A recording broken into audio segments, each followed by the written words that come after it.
पत्नी sir SDM थी उस समय इलाहाबाद प्रयागराज में सोराम तहसील के साथ कमरे में मैंने इनको देखा अवैध संबंध बनाते हुए। तब से सर ये मेरे जान के पीछे पड़ गई हैं। कौन? नमस्कार, विंध्य में तेजी से उभरते न्यूज चैनल अमर रिपब्लिक में आपका स्वागत है। एक ऐसी कहानी आपको बताएंगे जिसको आप कहेंगे कि यह तो मैंने फिल्मों में देखा है, लेकिन फिल्में भी कभी कभी हकीकत कहानियों पर ही आधारित होती हैं। ठीक फिल्मों जैसा ही मामला उत्तर प्रदेश के बरेली से सामने आया है, जहां पर किसी फिल्म से कम यह घटना नहीं लग रही है। जहां पर एक पंचायत राज विभाग के चतुर्थ श्रेणी के अधिकारी से 8 साल पहले 2010 में एक सामान्य लड़की की शादी होती है और जो लड़की शादी करती है अपने पति से पढ़ने की इच्छा जाहिर करती है, जिस पर पति उसे अच्छी से अच्छी पढ़ाई भी कराता है और वह पढ़ लिख कर PCS 2016 में क्वालिफाइड करके 16वीं रैंक भी हासिल करती है और SDM पद पर चयनित होती है। लेकिन यहीं से उतार चढ़ाव का सिलसिला शुरू हो जाता है। अब बात जो भी हो, महिला बड़े पोस्ट पर है और उसका पति छोटे पोस्ट पर, जिसको लेकर पत्नी ने बड़ा कदम उठाया है। जिस पूरे घटनाक्रम को लेकर आइए आपको सुनाते हैं पीड़ित पति ने क्या कुछ जानकारी दी है पूरे घटनाक्रम के संबंध में। ऐसी तमाम छोटी और बड़ी खबरों को देखने के लिए सब्सक्राइब करें अमर रिपब्लिक और बने रहें हमारे साथ। क्या पूरा मामला? सर इसका सर मेन कारण सर है मनीष दुबे के साथ उनका अवैध संबंध सर, जिसकी जानकारी सर हमें करीब साल भर पहले हुई, लेकिन सर उन्होंने कहा कि दोस्ती है। खैर सर हमारी पत्नी सर एसडीएम थी उस समय इलाहाबाद प्रयागराज में सोराम तहसील में रहीं, तो मैंने कहा सर बड़े पद पे हैं, दोस्ती तो हो सकती है सर, अधिकारियों से साथ बैठना उठना हो। तो मैंने सर उन्होंने मैं ये कह के टाल दिया, तो सर मैंने ध्यान नहीं दिया। सर इसकी भनक सर मुझे उसका ये जो शक था वो विश्वास सर 22 फरवरी को हुआ, जब मनीष दुबे गाजियाबाद से चलकर सर मेरे आवास एलनगंज स्थित सरकारी आवास पे आया और इनके साथ एक साथ कमरे में मैंने इनको देखा अवैध संबंध बनाते हुए। तब से सर ये मनीष दुबे और ज्योति मौर्य मेरे जान के पीछे पड़ गई हैं। कौन है? पूरी कहानी बताइए, क्या मामला है? सर 2010 में ज्योति मौर्य के साथ मेरी शादी हुई सर। मैं सर पंचायत राज विभाग में सर 2009 में सेलेक्ट हुआ प्रतापगढ़ में सर, वहीं पे नौकरी कर रहा हूँ सर। और 2010 में इनसे 19 नवंबर को मेरी शादी हुई और सर उसके बाद हमारे संबंध बहुत अच्छे रही।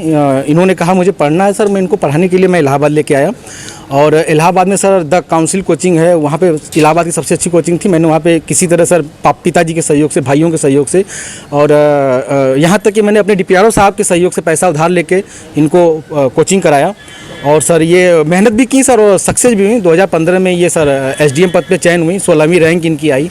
सर बहुत खुशी का माहौल हुआ कि हम एक छोटे पद पे रहते हुए अपनी पत्नी को इतना आगे ले गए, वो भी बहुत खुश थी, पूरा परिवार खुश था। और सर 2015 में ही मेरी सर भगवान की दया से मुझे इतनी खुशी मिली कि मेरी 2 जुड़वा बिटिया भी हुई और जिनका नाम हंसी खुशी मैंने रखा, क्योंकि उस समय खुशी का माहौल चल रहा था सर।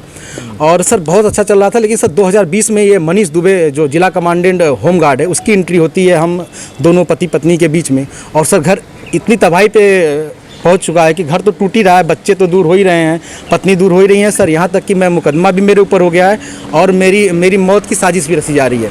क्या धमकी, आपको कोई धमकी दी उन्होंने? हाँ सर, उन्होंने फ़ोन पे सर अभी 1 हफ्ते पहले फ़ोन पे सर उन्होंने हमारे गांव के किसी लड़के से बात की, तो उसने मुझे कॉन्फ्रेंस किया, तो उन्होंने उस पर कहा कि तो जो तुम काम कर रहे हो, जो ये जांचें करा रहे हो या करा रहे हो, इसके कारण तुम्हारी जल्दी से तुम मर जाओगे। हमने कहा ठीक है आप मरवा दीजिए।